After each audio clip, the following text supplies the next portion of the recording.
switch this around. All right, so I just wanted to quickly, and this is interesting. My son brought me my Bible, and it was ripped right at Genesis 10. So I wanted to get back on and update real quick on what we was talking about before with Ukraine and Gog and Magog. Show you guys that this is actually a prophecy, that it is really what's going on right now here at the end of the world. So it says, now these are the generations of the sons of Noah, Shem, Ham, and Japheth. And unto them were sons born after the flood. So right away we get into Japheth, right? Gomer and Magog. That's his kids right there. Gomer and Magog right away. So you've got Gog and Magog. So where does Gog fit in if Magog is from Gog? So we're not really sure, but Gog fits in with Magog, right? So in Madai and Javan and Tubal and Meshach and Tiras. So if you know about all of these different people, these are the Europeans. So Tiras is the father of the Thracians. The Thracians. So so I just said Thracians like they say it here. They say three. So I've been practicing how to say my three. So I said Thracians. So Thracians.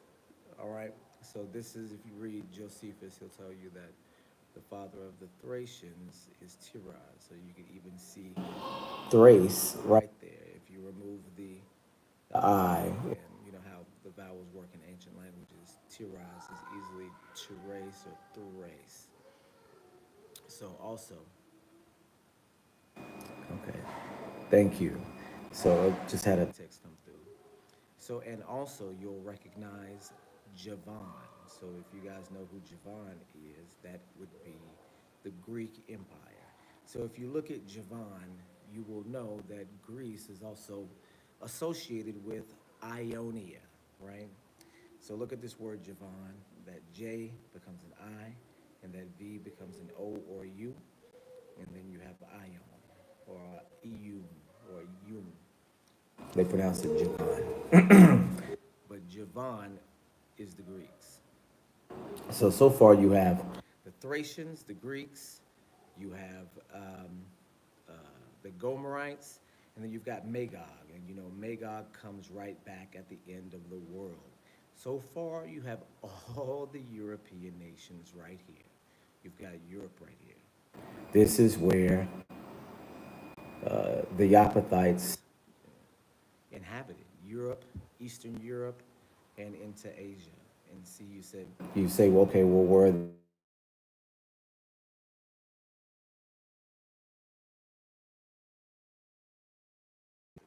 Can't accept that right now. Okay, so if you'll continue down the line, it says, and the sons of Gomer, Ashkenaz, and Repath, and Togamo, or Togarma, but they pronounce it Togamo, right? So Ashkenaz, where have we heard this before? Ashkenaz is the name of the specific type of Jewish person who we associate with Judaism today. That would be the white skin, um, curly Q, and the hat of the of the Jewish people that you would see in Brooklyn or in any of these places that are associated with Jewish folks today. So that is the name of 90% of the Jewish nation today. That's Ashkenaz. These are a little something, but these are the Ashkenazi Jews. This is the name that they associate with those type of Jews. And you see, though this name is not from the line of Shem, as you would expect it to be with Jewish people, this name is from the line of Japheth. And you know the Hebrew line is the Shem line, and the Japheth line is the uh, Gentile line. So Japheth is a Gentile, right? So if you'll look at this, it's very interesting because 90% of Judaism today is associated with Ashkenaz and not Shem, right? A whole different line. And then if you'll also look at this name Togarmah, this is the ancestor of Genghis Khan. Genghis Khan himself pointing to Togarmah as as his ancestor. All right, so if you'll notice, all of those elements are there, right? All of those elements are there. So you've got the Ashkenazi Jews, you've got Genghis Khan and China, and then you've got Magog here uh, with Russia, and those players are all in the mix right now because Ashkenaz, that territory, is Kiev, is the Ukraine, the capital of the Khazarian Empire, where these Ashkenazi Jews are said to have originated from. Of course, they believe themselves to be the original, people of the Bible, but the name tells you that they don't come from Shem; they come from Japheth. And if that is the case, then they are closer to Magog than Shem, and from Eber and from Abraham, they're closer to Magog. And these are the people that are known for worldwide Judaism today. This is the tribe that they're associated with. They're associated with Ashkenaz. So, okay, let's turn this back around. So I don't believe this to be a coincidence, right? I think this is an indication that we are living today in the world of Gog and Magog, right? In London, England, I guess I can pull this up on this computer as well. They have a parade in the center city of London, which is the secret inner city of London, which is actually its own nation, has its own laws separate from England, is like the Vatican and like Washington, D.C., a state unto itself. In that center city, they have a Gog and Magog parade every year. As giants, they parade the giant Gog and the giant Magog down the street. So it's it's an interesting parallel to what's going on now in the news with the Ukrainian invasion, and that Kiev is in the center of all this. Here at a time when, we've, left the United States, and, there's so many different, elements of an awakening going on, not just in the Hebrew community and with, black people in America, but all over the world. People are looking at the way that governments, because of COVID, of course, because of the deception and all of those, the trickery, the obvious trickery that was used in promoting, the vaccine and propagandizing the virus, politicizing the virus. The tricks were just obvious. And so people are just waking up right now to the way that governments behave and the lengths that they will go to control people. So we're in a special time right now. Very special time. I meant to show you guys as well. I've still got work to do, you guys. So the power's been going out, so I've been scared to get started because I've lost my work twice now. So I wanted to do something really quick. So let's go to Ezekiel chapter 39.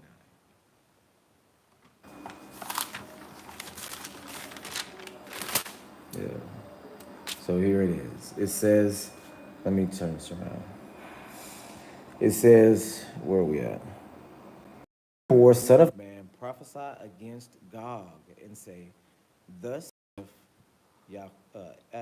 Adon Yahuwah, behold, I am against thee, O Gog, the chief prince of Meshach and Tubal, And I will turn thee back, and I will leave but a sixth part of thee, and I will cause thee to come out from the north parts, and will bring thee upon the mountains of Israel. And I will smite thy bow out of thy left hand, and I will cause thine arrows to fail out of thy right hand. Thou shalt fall upon the mountains of Israel, thou and all thy bands, and the people that is with thee.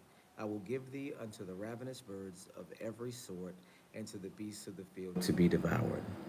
It says, and I will send a fire on Magog, and among them that dwell carelessly in the isles. So the isles that he's talking about are the islands in the Great Sea, right? Those are the isles, right? So will I make my set apart name known. And so we in the Hebrew community don't like to use specific words that are in the Bible, like holy, because holy is an ancient word that means sun, actually, like halo. Holy and halo are the same word. So we distance ourselves from sun worship. And in the English language, there are several, you know, cues to sun worship that are there. With all sorts of things in the Bible that have to be deciphered. Because the Bible is actually encoded. So I guess I should get into that the Bible is in code, and you kind of have to decode it to get to, not to get the message across, because the message is there, but to figure out who it is that you are worshiping, you have to decode some things. And I can go into that later, but I just want to get this out real quick. Um, it says, so will I make my set apart name known in the midst of my people Israel, and I will not let them pollute my set apart name anymore. And the heathen shall know that I am Yahuwah, the set apart one in Israel. So here at the end of the world, it speaks about Gog and Magog going to war against Israel. Gog and Magog going to war against Israel. So, okay.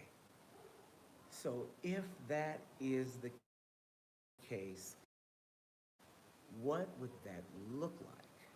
What would that look like? And we're, as of right now, disassociating the nation of Israel, which exists today, which is a political entity, with the people of Israel, which is a historically documented group of people that existed on the face of the earth that, according to modern archaeology and sociology, were dispersed among many groups of people and now exist in basically name only.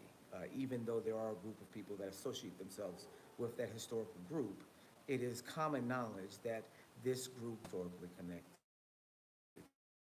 to that group, but they claim to be now, right? So let's just put aside right now that the nation of Israel is the same thing as the people of Israel, and that the people of Israel are somewhere else other than Israel, as the scripture and history tells us that they would be. So let's say that all that is happening, and then you read this scripture about Gog and Magog going to war with Israel. Do we see that happening in the ancient times? We see Greece, Javan, who we know is associated with Gog and Magog at some point in history, and I guess also very familiarly,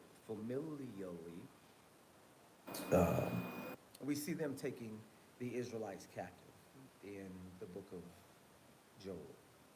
And that's a prophecy, and we see it happening in the time of after Alexander the Great, after the Greeks gained power, right? We see that happening in history. That's that one time. But what about Gog and Magog specifically? Where would that be? Where is that? And if this text is in reference to the end of the world, as we know it is, from Revelation chapter 20, and then we read the next chapter, talks about it in the end of the world, then what does that look like? And what could we expect that to look like? Is it going to be going against the city, the actual city, the land? Or is it going to be a war against a certain group of people on the face of the planet?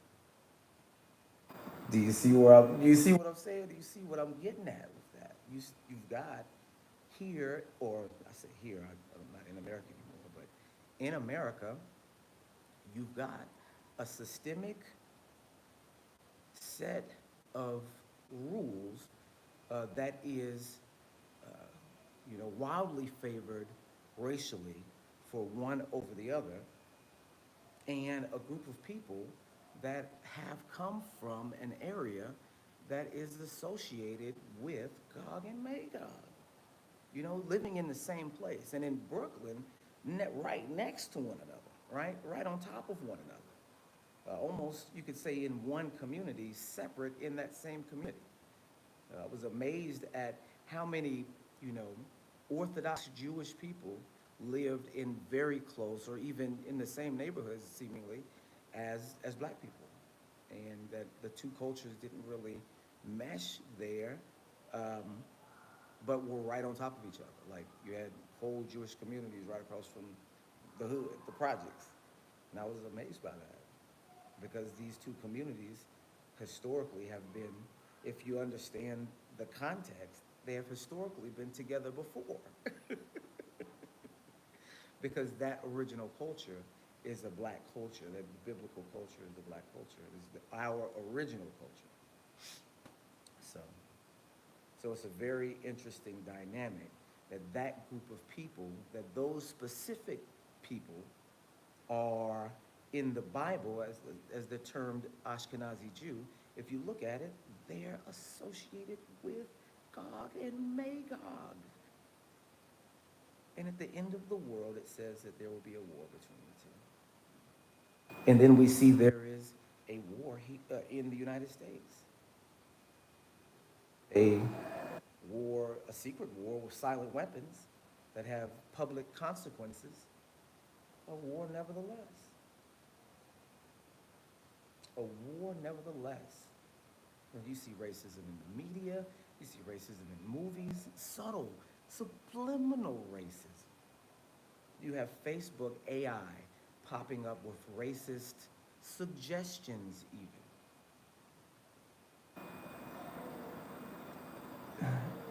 When it comes down to it, if we look at the true purpose of America, it appears it is the weapon that Gog and Magog have used to imprison the actual Hebrews of the Bible. That Gog and Magog are the real rulers of America. Even if the people of America aren't directly descended from Gog and Magog, because you could say that European line is a line that Gog is from, that European ancestry goes back to Gog in one form or fashion. It goes to Japheth and then, of course, to Noah, but it goes through Gog, right? And then you have another line that's supposed to be Ham, but those two, there's no prophetic significance between Ham and Japheth. But it says at the end of the world that Shem and Japheth will be in contention. And we see that. And we actually see that. Even if the world doesn't, or even if the world doesn't tell you that's what it is, a little bit of research and you see it. Ezekiel 40, it says, in the 5th and 20th year of our, this is, so it may have been 38. So yeah, maybe 38. Yeah, it's 38. All right. And the word of Yahuwah came unto me, saying, Son of man, set thy face against Gog in the land of Magog. Gog, the land of Magog, the chief prince of Meshach and Tubal, and prophesy against him. So you can see that Gog and Magog, though it says in Genesis 10 that speaking about Magog, it says Gog here, it says in the land of Magog. So they must be either associated as twin tribes that work together, or two different tribes that are at war sometimes and then work together sometimes, which it could be either one, but they're associated one with the other.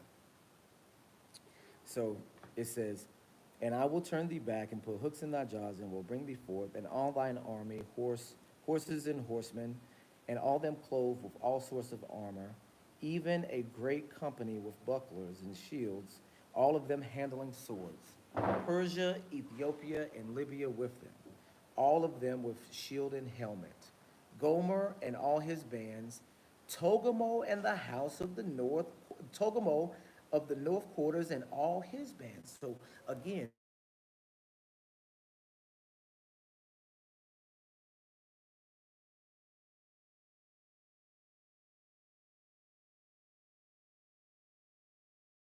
can I pause this? Okay, we're gonna keep going. I believe that's for work, and I can get that at another time. Let's see. Let me just make sure that I don't have anything. If y'all will bear with me for one moment, to make sure that I don't have anything going here. So we can see that these people are associated with the European nations, and Ukraine is right there in the center of it. Ukraine is right there in the center. It's the actual homeland.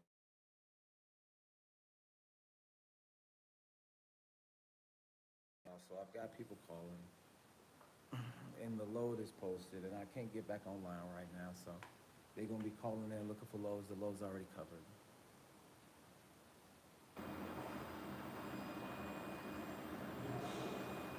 But yeah, I am gonna have to go ahead and get off here soon. Let me go ahead and get off now, and I'll check back in with you guys in a minute. Shalom.